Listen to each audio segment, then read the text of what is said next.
So hey guys, so Jolly LLB 3 Akshay Kumar আৰু আৰ্শদ বাৰ্চিৰ নতুনকৈ আহিবলগীয়া এখন চিনেমা আৰু আজি ৰিলিজ হৈছে এই চিনেমাখনৰে ট্ৰেইলাৰ এটা। মই চালো ট্ৰেইলাৰটো কেনেকুৱা হৈছে সেই ট্ৰেইলাৰটো। আজি কথা পাতিম সেই ট্ৰেইলাৰটোৰ ওপৰতে, গতিকে আহক ভিডিঅ'টো আৰম্ভ কৰোঁ।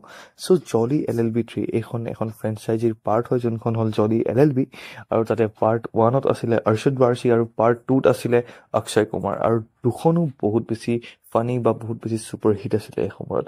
আৰু এই দুখনৰ যোনজন লিড এক্টৰ সেই দুজনো আছে পাৰ্ট 3খনত, মানে অক্ষয় কুমাৰ আৰু আৰ্শদ বাৰ্চি। গতিকে ফানি বা কমেডি এলিমেণ্ট কিমান থাকিব সেইটো আমি এতিয়া গেছ কৰিব নোৱাৰো, কাৰণ ট্ৰেইলাৰটো মই চালো, ট্ৰেইলাৰটোৰ তুলনাত টিজাৰত আমি বহুত বেছি ফানি দেখিবলৈ পাইছিলো।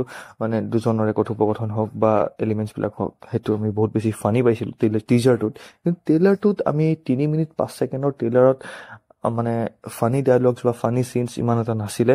ইয়াতে মেকাৰ্ছে মানে জনাইছে যে অকল ফানি বা কমেডি নাই, ইয়াতে এটা চিৰিয়াছ এলিমেণ্টৰ ওপৰত বা চিৰিয়াছ কেছ এটাৰ ওপৰতো গুৰুত্ব দিয়া হৈছে, বা এটা চিৰিয়াছ মেছেজ দিবলৈ তেখেতসকলে চেষ্টা কৰিব। আৰু 3 মিনিটৰ ট্ৰেইলাৰত কমচে কম 1 মিনিট মানহে ফানি চিনছ বা ফানি ডায়লগছ আছিলে, তাৰ বাকীখিনি অকণমান চিৰিয়াছনেছেই আছিলে, মানে কাহানীটো দেখাইছে। আৰু কি ঠিক চিনেমাখনত বহুত বেছি ফানি চিনছ আমি ফানি ডায়লগছ আমি দেখিবলৈ পাব পাৰোঁ, যেনেকৈ আৰ্শদ বাৰ্চিৰ সেই ফাৰ্ষ্ট মিমটো এতিয়ালৈকে চলি আছে, আপোনালোকে নিশ্চয় গম পায়, মোক কমেণ্টত জনাই দিব।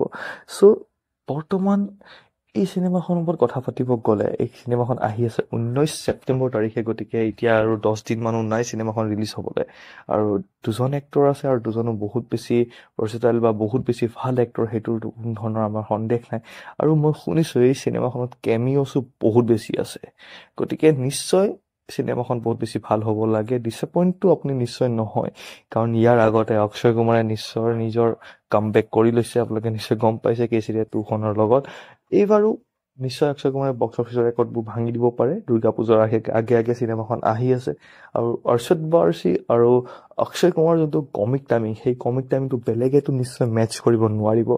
আৰু এইবাৰ কাহানীটো কেনেকুৱা ধৰণৰ হ'ব, কাহানীটো অক্ষয় কুমাৰে লাগিব এজন পলিটিচিয়ানৰ ফালৰ পৰা, আৰু আৰ্শদ বাৰ্চিয়ে ভিক্টিমৰ ফালৰ পৰা ডিফেন্স কৰিব।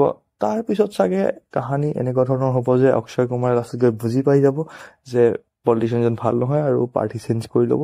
নিশ্চয় এনেকুৱাই হ'ব, বা এনেকুৱা নহ'ব পাৰে, কিন্তু তেওঁ হিৰো হয়, গতিকে এনেকুৱাই হ'ব লাগে।